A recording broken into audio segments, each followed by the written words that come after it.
Stop. You haven't subscribed to the channel yet. Subscribe now. We have new stories every day. Now, let's go. Nicholas Caldwell stood at the window of his home office, gazing out at the meticulously manicured lawn. The setting sun cast long shadows across the perfectly trimmed grass, a testament to the order he'd worked so hard to achieve in his life. At 38, Nicholas had climbed the ladder of success rung by rung, transforming himself from a boy of humble origins into one of Riverton's most respected civil engineers. He turned back to his desk, which was littered with blueprints and schematics for the massive bridge project that had consumed his life for the past few months. The bridge would be his magnum opus, a testament to his skill and dedication. Nicholas allowed himself a small smile of satisfaction before diving back into the work. Hours ticked by unnoticed until the sound of the front door closing jarred him from his concentration. He glanced at his watch. 10:30 p.m. Sabrina was home later than usual. Again. Nicholas made his way downstairs, his footsteps echoing in the cavernous living room. He found Sabrina in the kitchen, rummaging through the fridge. "You're home late," he said, leaning against the doorframe. Sabrina jumped slightly, then turned to face him. At 34, she was still strikingly beautiful, her realtor's smile firmly in place, even as her eyes betrayed a hint of something. Annoyance. Guilt? "Oh, hey," she said, her voice a touch too casual. "Yeah, I had a last-minute showing. You know how it is." Nicholas nodded, studying her face. There was a time when Sabrina had looked at him with genuine admiration, even awe. Now, he saw only a carefully constructed mask. "How's the project going?" Sabrina asked, clearly eager to change the subject. "It's coming along," Nicholas replied. "We're making good progress, but there's still a lot to do." Sabrina's smile faltered. "There always is, isn't there?" she muttered, more to herself than to him. Nicholas felt a familiar pang of frustration. He knew his long hours were taking a toll on their marriage, but couldn't she see how important this was? This project would cement his reputation, secure their future. He'd come too far, worked too hard, to let anything derail him now. "I'm heading to bed," Sabrina announced, brushing past him without meeting his eyes. "Don't stay up too late." Nicholas watched her go, a nagging sense of unease settling in his gut. Something was off. Had been off for a while. But he pushed the thought aside. He had work to do. The next morning, Nicholas was already at his desk when Sabrina emerged, dressed in workout clothes. "Going to the gym?" he asked, not looking up from his papers. "Yes," Sabrina replied, grabbing her keys. "I have a session with my trainer." Nicholas's head snapped up at that. "Trainer? Since when do you have a trainer?"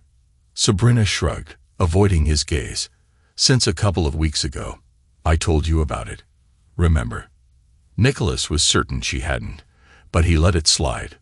"Right. Well, have a good workout." As the door closed behind her, Nicholas found himself unable to focus. The image of Sabrina with some faceless trainer kept intruding on his thoughts. He shook his head, trying to clear it. He was being ridiculous. Sabrina was allowed to have a life outside their home, wasn't she? But the seed of doubt had been planted. At the gym, Sabrina's heart raced as she approached the weight area. Clayton Morrison was there, as always, his sculpted physique drawing admiring glances from other patrons. When he saw Sabrina, his face lit up with a confident grin.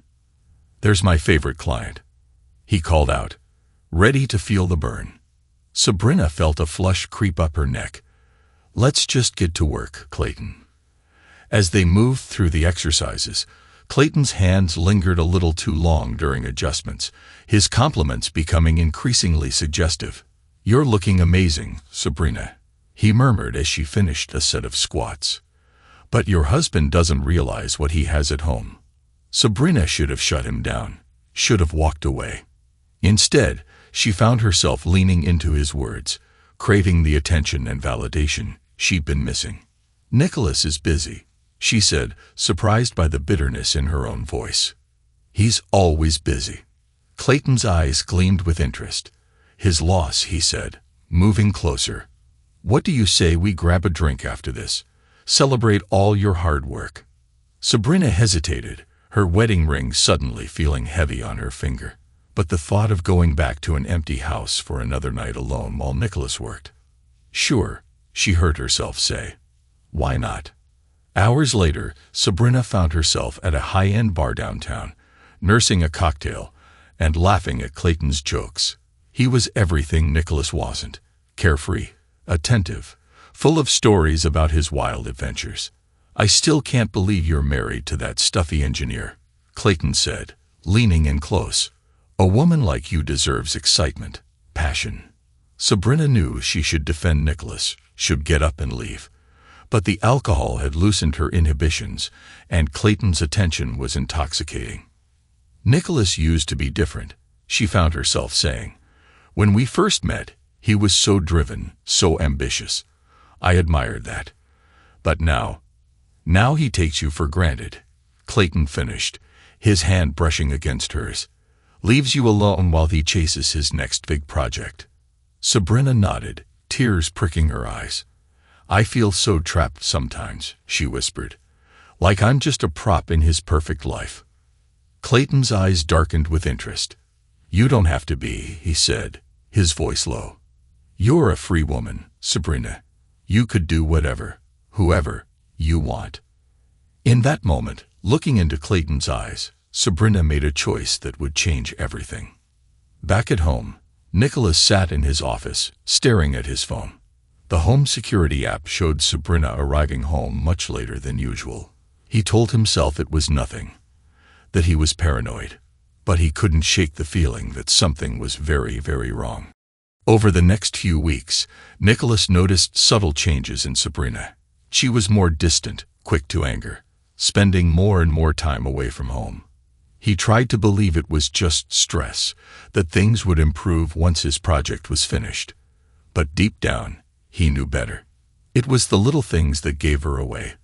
The unfamiliar cologne lingering on her clothes, the way she guarded her phone, the sudden interest in her appearance, as if she were trying to impress someone. Nicholas was not a man given to flights of fancy or jealous paranoia. He dealt in facts, in concrete evidence. So he began to gather it, slowly and methodically. He installed tracking software on their shared devices, set up cameras in their home, even hired a private investigator to follow Sabrina when she claimed to be working late.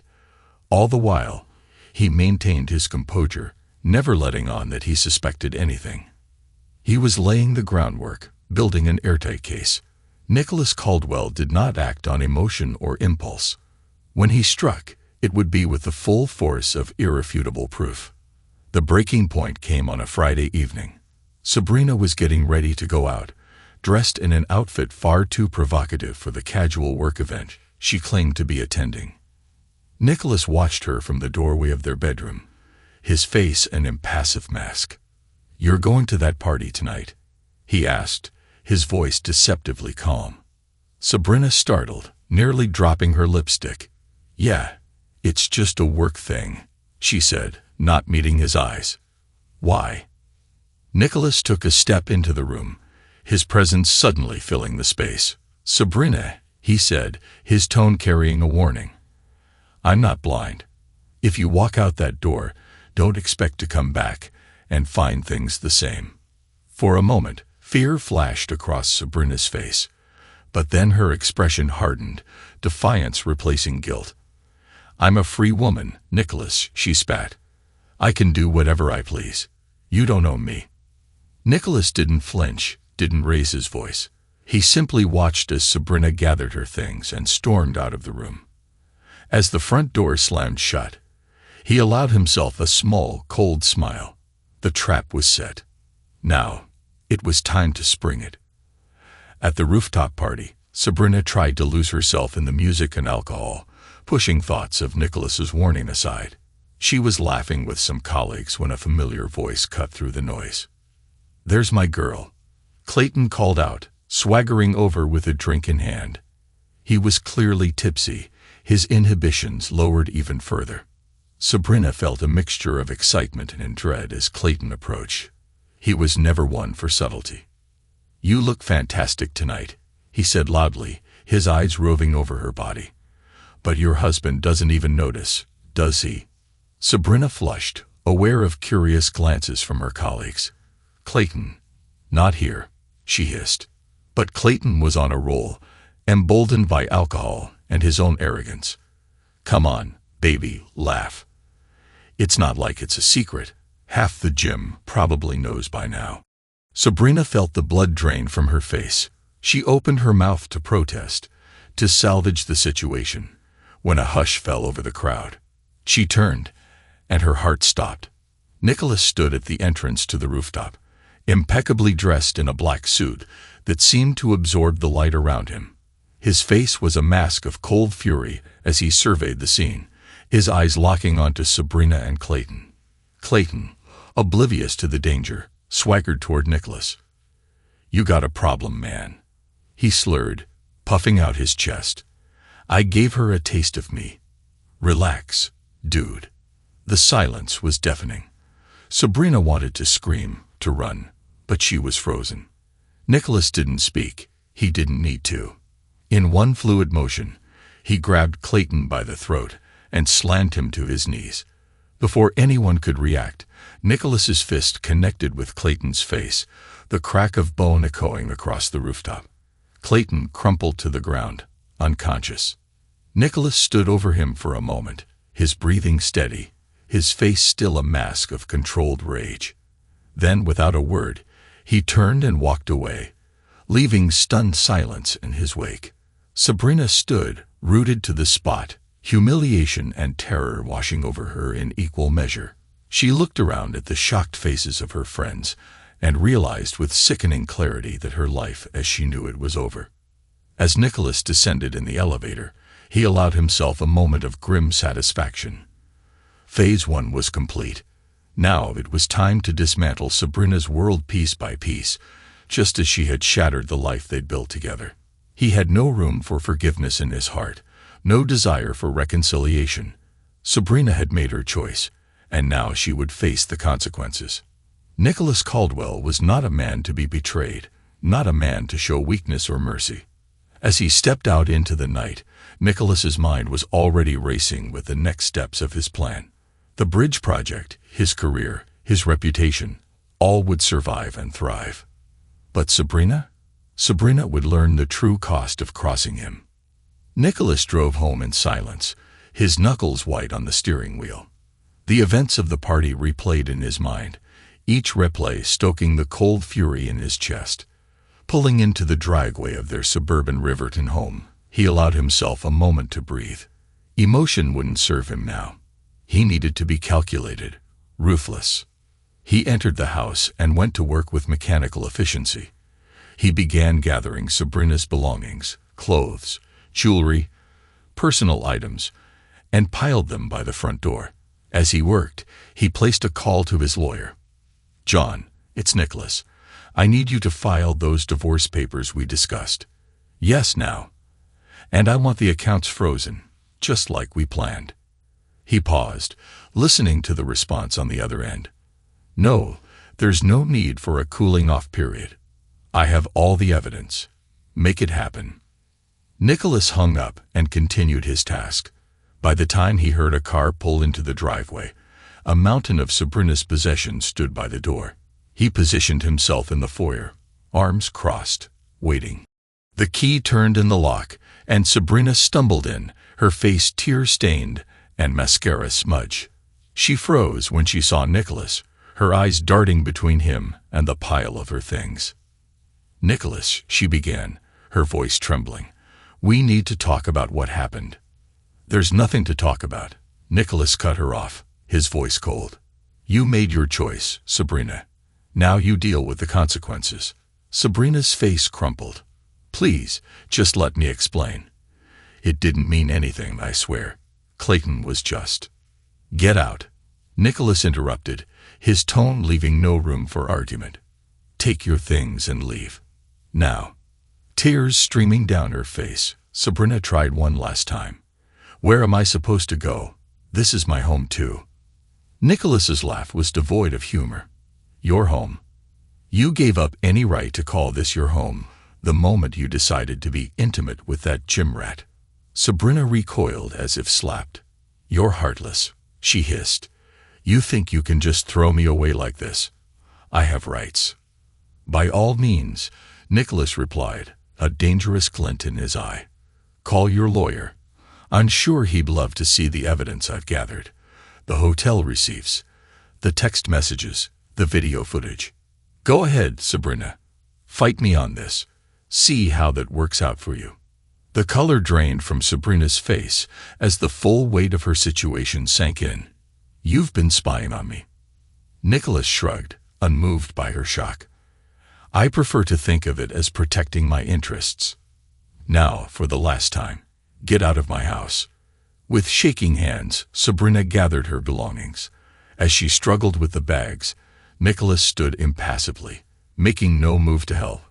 When she finally loaded everything into her car, she turned back to him, a pleading look in her eyes. Nicholas, please, we can work through this. We've been through so much together. Goodbye, Sabrina, Nicholas said, closing the door in her face. As he heard her car pull away, he allowed himself a moment of grim satisfaction. Phase 2 was complete. Now, it was time to ensure Sabrina understood the full extent of her new reality.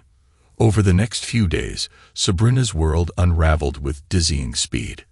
Her credit cards were declined when she tried to check into a hotel. Her cell phone was cut off. At the bank, she was informed that all joint accounts had been frozen pending legal proceedings. Desperate and humiliated, she ended up at a cheap motel on the outskirts of town, using her last cash reserves. It was there she received the call from her lawyer. Mrs. Caldwell, this is Alan Mackenzie. I'm afraid I have some difficult news regarding your divorce proceedings.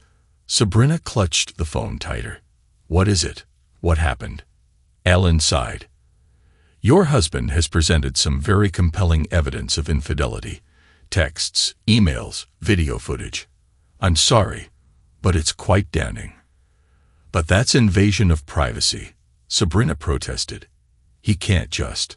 I'm afraid he can, Alan interrupted. Everything was obtained legally. What's more, he's invoking the infidelity clause in your prenuptial agreement. Sabrina felt the blood drain from her face. What does that mean? It means, Alan said gravely, that you're entitled to nothing, Mrs. Caldwell. No alimony, no share of assets. I'm sorry, but legally, you're walking away from this marriage with only what you brought into it.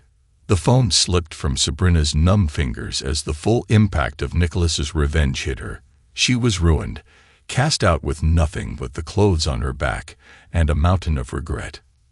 Meanwhile, Nicholas threw himself into his work with renewed vigor. The bridge project consumed his days and nights, a welcome distraction from the emptiness of the house. He ignored the concerned looks from colleagues and the whispered rumors that inevitably spread. One evening, as he was poring over some calculations in his office, a knock at the door jolted him from his concentration. He looked up to see David, his project manager, hovering nervously. Come in, David, Nicholas said, gesturing to a chair. What's on your mind? David sat, fidgeting uncomfortably. Nicholas, we're all a bit worried about you. You've been working nonstop, and after what happened with Sabrina. My personal life is none of your concern, Nicholas cut him off sharply. The project is on schedule, isn't it? Well, yes, but... Then there's no problem, Nicholas said with finality. Was there anything else? David hesitated, then shook his head. No, that's all. Just take care of yourself, okay? As David left, Nicholas turned back to his work, pushing down the flicker of emotion that threatened to surface. He didn't need anyone's concern or pity. He had his work, his success. That was all that mattered now. Weeks passed, and Nicholas settled into a new routine. Work, home, sleep, repeat. He ignored the occasional text or email from Sabrina, each more desperate than the last. He deleted her voicemails without listening. As far as he was concerned, she no longer existed. It was a Saturday afternoon when the confrontation he'd avoided finally came. Nicholas was in the backyard, methodically trimming the hedges when he heard the gate open. He turned to see Sabrina standing there, a shadow of her former self. Her designer clothes had been replaced by worn jeans and a faded t-shirt. Her once perfect hair lay limp. "You can't be here," Nicholas said, his voice hard. "There's a restraining order in place." Sabrina took a step forward, her eyes pleading. "Nicholas, please, just hear me out. What you're doing is cruel. I made a mistake. I know that. But a mistake." Nicholas scoffed.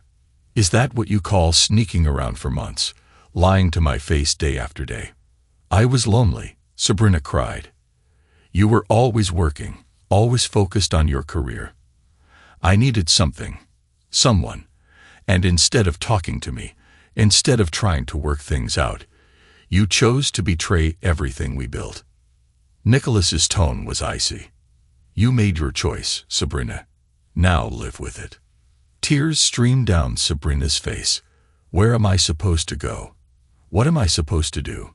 You've taken everything from me." For a moment, a flicker of something, pity, regret, crossed Nicholas's face, but it vanished, replaced by cold indifference. "That's not my problem anymore," he said. "You should leave before I call the police." As Sabrina turned to go, defeated, Nicholas called after her, "Oh, and Sabrina, I'd start looking for a job if I were you. I hear the diner on 5th is hiring waitresses." The look of utter devastation on Sabrina's face gave Nicholas a grim sense of satisfaction. She had torn his world apart. Now she was experiencing the same loss, tenfold. Later that evening, Nicholas sat in his empty living room, nursing a glass of whiskey. His phone buzzed with a text from an unknown number, but he knew exactly who it was. "Nicholas, it's Clayton. We need to talk. This has gone too far. Call me."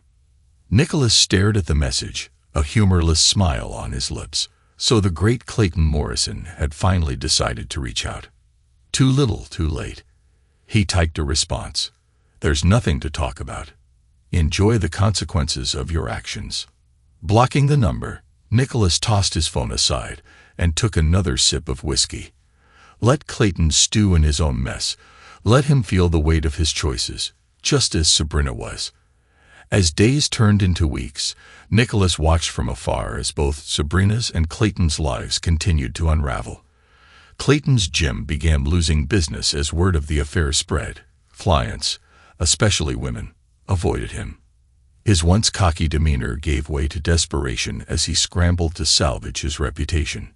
Sabrina, stripped of her realtor's license due to the scandal, was indeed reduced to waiting tables at a dingy diner. Nicholas heard she tried to reach out to her well-off relatives, only to be rebuffed. They were more concerned with avoiding scandal than helping their disgraced daughter. Through it all, Nicholas remained focused on his work. The bridge project was nearing completion, and he threw himself into its final stages with single-minded determination. His colleagues had learned not to mention Sabrina or his personal life. To them, Nicholas Caldwell had become a machine, all cold efficiency and unwavering focus. It was a crisp autumn morning when Nicholas stood at the base of the completed bridge, surrounded by city officials and members of the press. As he cut the ribbon, officially opening the structure to the public, he allowed himself a moment of genuine pride. This was his legacy, his mark on the world. A reporter pushed forward, microphone in hand. "Mr. Caldwell, this project has been hailed as a masterpiece of modern engineering. How does it feel to see it completed?" Nicholas paused, considering. "It feels right," he said finally. "This bridge represents years of hard work, dedication, and unwavering commitment. It's proof that with the right focus, you can overcome any obstacle." As the crowd applauded, Nicholas's eyes scanned the faces. For a moment, he thought he caught a glimpse of Sabrina in the back, watching with a mixture of longing and regret. But when he looked again, she was gone, if she had ever been there at all.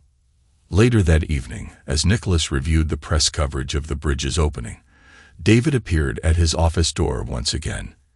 "Got a minute, boss?" David asked. Nicholas nodded, gesturing for him to enter. "What's on your mind, David?" David looked uneasy. "I just wanted to say congratulations. The bridge is a triumph." "Thank you," Nicholas replied, sensing more was coming. David took a breath. "Look, I know it's not my place. But are you okay, Nicholas? Really okay?" For a moment, Nicholas considered brushing him off. But David's genuine concern gave him pause. "I'm managing," he said. "Work helps." David nodded. "I get that. But there's more to life than work.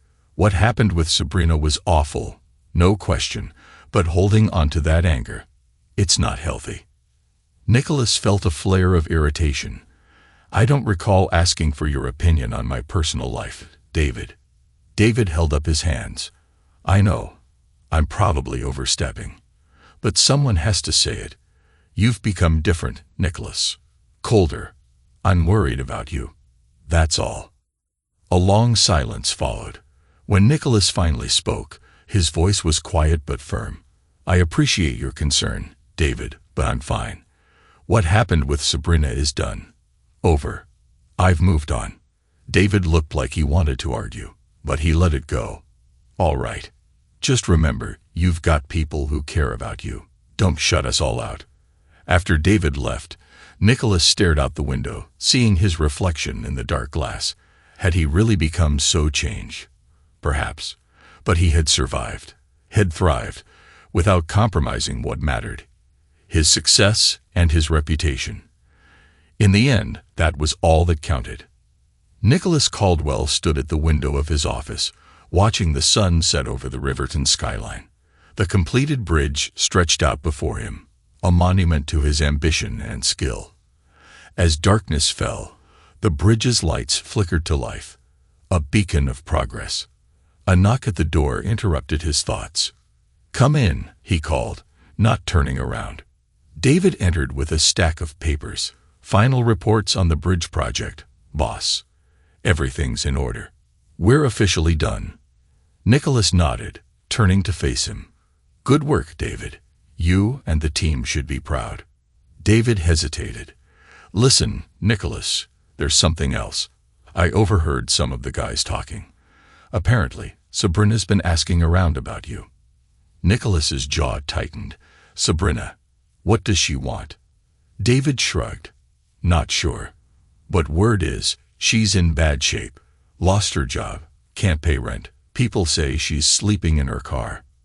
For a moment, something flickered in Nicholas's eyes, an emotion he quickly suppressed. "That's not my concern," he said flatly. "She made her choices." David looked as though he wanted to say more, but thought better of it. "Right. Well, I'll leave these with you. Have a good night, Nicholas." When the door closed, Nicholas turned back to the window. He tried to focus on the bridge, on his triumph, but Sabrina's face kept intruding on his thoughts. With a frustrated growl, he grabbed his keys and left. He drove aimlessly through Riverton, almost without thinking, until he found himself in Sabrina's old neighborhood.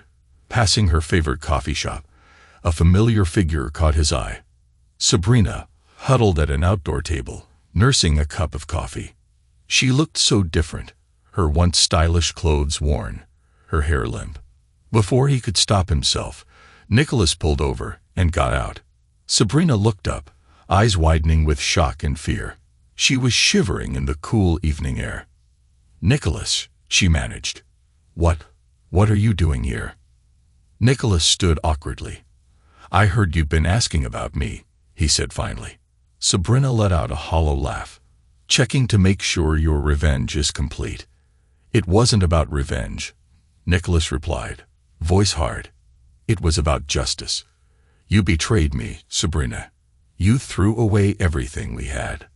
Tears welled in her eyes. "I know," she whispered. "I've regretted it every day. But did you have to destroy everything? My life, my career. Was it really necessary?"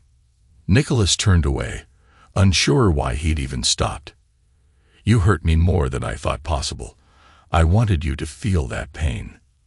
"Well, congratulations," Sabrina said softly, tears on her cheeks. "You succeeded. I've lost everything. Are you happy now?" The question hung in the air. Nicholas wanted to say yes, to feel vindicated, but all he felt was a deep, aching sadness. "No," he whispered, "I'm not happy." That admission seemed to break them both. Sabrina sank onto the table, sobbing. Nicholas stood there, torn. Finally, he cleared his throat.